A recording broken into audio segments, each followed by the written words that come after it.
Okay, so this one has had quite a long time now to dry. It was actually touch dry over after 2 days, I believe. This is now 4 days by the time I've got round to it. And you can see we've got quite a good finish.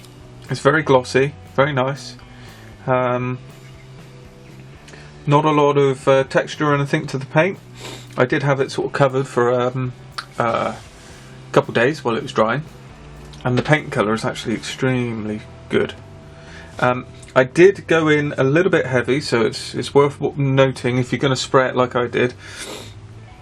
It did build up a little bit here, and it never really levelled out properly. Now, because the panel lines are so strong, there's actually enough there to still be able to see them going up to the wing root. So we've got away with it. It's actually better this side, and I think you can see there in the light that you can see the panel lines fine this side. A little bit of a struggle there. Not a problem for this build and where it's determined for. It's going to be absolutely fine, but just something to watch. The enamel does build up a lot differently to say acrylic type paints, so that did catch me out there.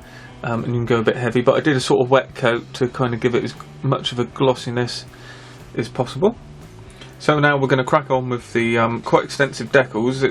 This is a starter set, but I actually like this. I think, you know, Airfix should be including as many decals as possible in the starter set, because you can pick and choose. You don't have to put them all on, but if they're there for someone like me, this is absolutely perfect. So we'll start with the decals. Okay, so just before we get into it, just in case as this is a starter set, if you're following along with this and you're not used to it, 4 decals. Simple stuff. All you need is a clean brush, preferably a brush you just use for decals, the sheet of decals, tap warm water. I do find warm water works. That's one of the things that's going to get you a step forward. If you use cold water, you just don't seem to get the same amount of movement with the decals. If you use warm water, they go on a lot quicker. And then I use microset and microsol, but any sort of setting solution that you use. This is basically one that makes it stick. These help the decals stick, and this helps the decals conform to. It sort of melts them into the surface detail. So that's the 2 things there. What I actually have started doing is just popping a bit of microset into the water, so it's already there. So then we don't need to worry about that. So that's just a little drop like that. It's not going to cause too much of an issue. And mix it round, and then it's all just starting to go. And with some tissue, I like to use kitchen roll because it's a bit tougher. I just pop the decals out of the water onto here, and then they sit in a sort of pool of their water while they kind of soften. So that's the basics, and this is how I go about doing it.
Right, and here we are. We're pretty much finished now with this one, and everything's gone okay. There's a self-inflicted problem, which we'll get onto in a minute.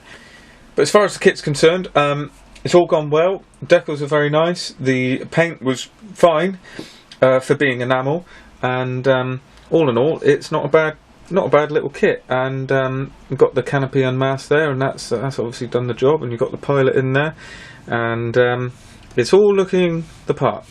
Now, unfortunately, I have had a slight issue, and that is I have been waiting for my delivery of this, which I haven't used before, and that's actually come back and bitten me because I haven't tested it on anything, obviously, and I'm used to using lacquers. Now, this being enamel, I've sprayed this as my gloss coat straight on. So this is the Mr. Colour Lacquer GX100, and it's super clear free. And I didn't really have it thinned enough, I don't think. Luckily I started on the bottom, but if we get in a bit closer, it has reacted with the enamel, unfortunately, and we've got all of that sort of wrinkling of the paint, and that's as it was drying. It was just eating into the enamel and just making it sort of ripple up. Now, I can't do a lot about that because if I sand it back, it's going to show through white because it's not just a strong colour. So we are stuck with that, unfortunately. And that's obviously my mistake. I've made a bit of a error there. However, I'm not sure that's going to be an issue for this point of this this build, because it's destined for someone's ceiling. And bearing in mind, obviously they're going to be seeing that. It's going to be quite a way off, and if we zoom out, you'll see that, unless you actually look from where I'm stood now, which is about a metre away, you can barely see it, and I'm not sure the person in question is going to worry too much about that. And we've also got the top of it's looking pretty good, so I'd managed to, I added a bit more thinner, and once I'd sprayed it as well, I went over it with a bit of straight thinners just to kind of lessen the amount of this, really. So obviously that has reacted with the enamel. I'm almost certain that's just a bit of a case of it not working with enamel. I'm going to try this over acrylic and lacquers, and I'm almost certain it's not going to have any effect over either. But yeah, bit of a pain there. I probably should have used something acrylic based, or something a bit not quite as strong. Maybe one of the Tamiya flat clears or something. But you live and learn. So the finishing touches with this that I didn't do on camera was just painting these, I don't know what they'd be, these two sort of parts here black. You've got the tube there at the front, and I've painted that in XF19, the same colour as all the grey parts, and it would have been the undercarriage if we had that down.